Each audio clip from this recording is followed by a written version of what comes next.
Hi everyone, and I wanted to do a very quick video on the world of public speaking. So why did I want to pick this topic? Because for me, public speaking has got me in front of audiences I would never have dreamed of getting in front of before. I've probably spoken in front of tens, maybe even hundreds of thousands of people now over the time of 20 years that I've been going. And for me, that's really positioned me and my business as a thought leader in our space and has given me access to numerous people. And I think that majority of people these days tend to focus their time in terms of thought leadership and personal branding online, which is fine because it's a great place to do it, right? But actually, if you can bring yourself to offer yourself up to do public speaking gigs in front of, students, businesses, conferences, all of this kind of thing, it gets you in front of a huge number of people and, really elevates your personal brand. And I get it, it's scary, right? So I wanted to give you a few tips today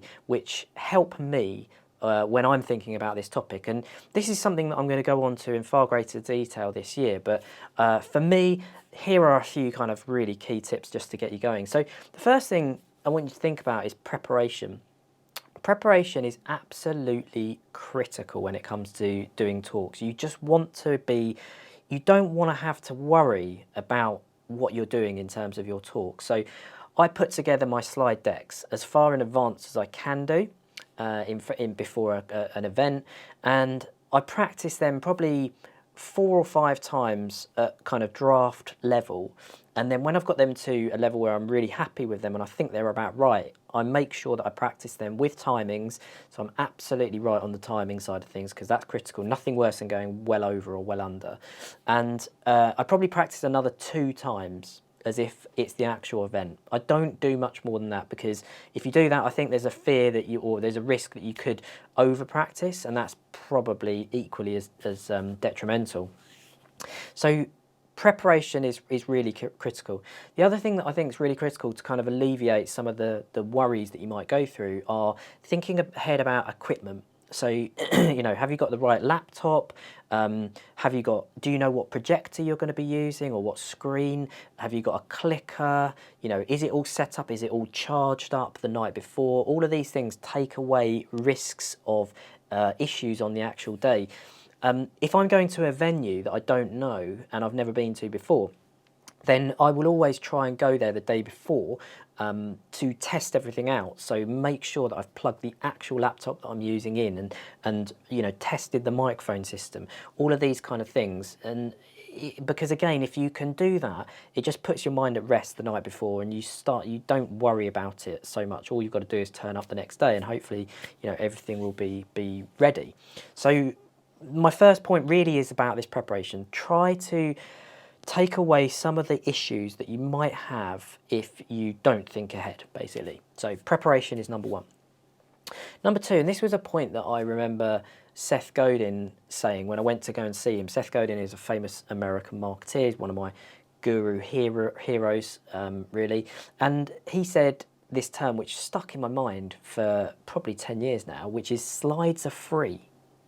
And you hear loads of different counsel on this. So you hear a lot of people saying minimal slides, not very many, you don't want to bombard people. You also hear people saying, everyone says the same thing about wordy slides though, which is don't have wordy slides. You do not want to be caught in a place where you've got lots and lots of text and you're trying to read it off in front of people and people just get very bored, they read it themselves. You don't want that situation. You definitely want images, big images, maybe a few bullet points to help you remember what you're going to say, and that's about it. I like multiple slides. So the number of people who have seen presentations, who have been organising the presentations that I'm about to deliver, who have seen my slide deck and really started to worry about it and think, Alistair, are you going to go way over here, is incredible. I'll probably get it every single time. And that's because of this phrase that Seth said, slides are free. So I use big images, I go through very quickly, I tell stories through that, and that's one of my further points later on. So big images, very little text, tell stories. Point 2. Point 3, do it for free, right? So I started public speaking really back in when I was 19.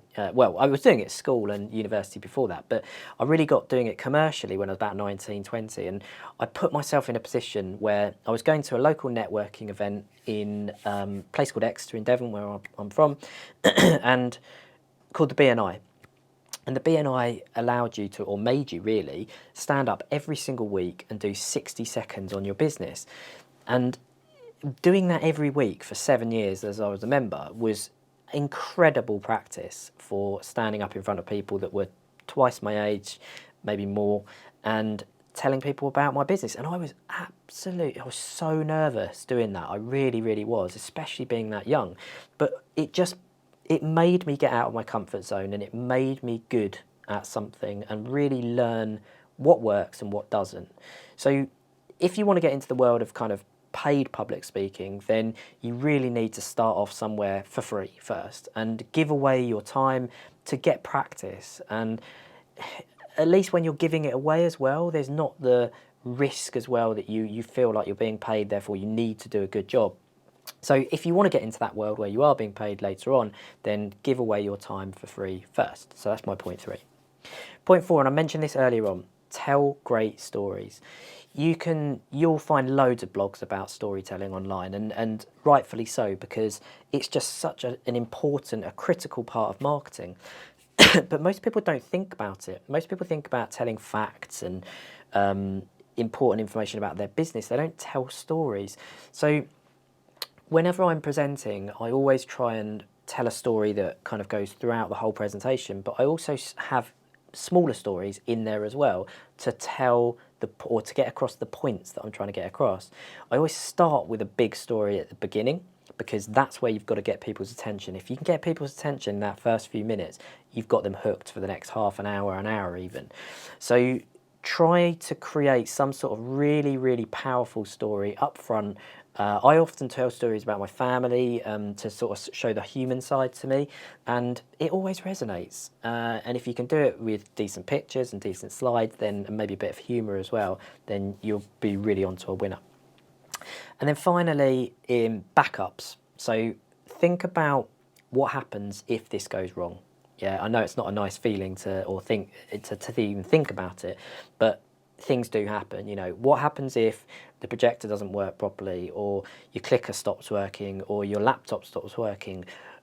What are your backup plans? You know, I tend to do things like I'll have a USB stick with my presentation on it, so I could give it to an organizer of the conference to put it onto their computer, for example. Clicker's not so important unless your laptop's far away and you can't go and walk over to it. That would be a nightmare. So you've got to think about these kind of things. Worst case scenario, maybe even having printouts just to make sure that you've got something that you could work from if you need to.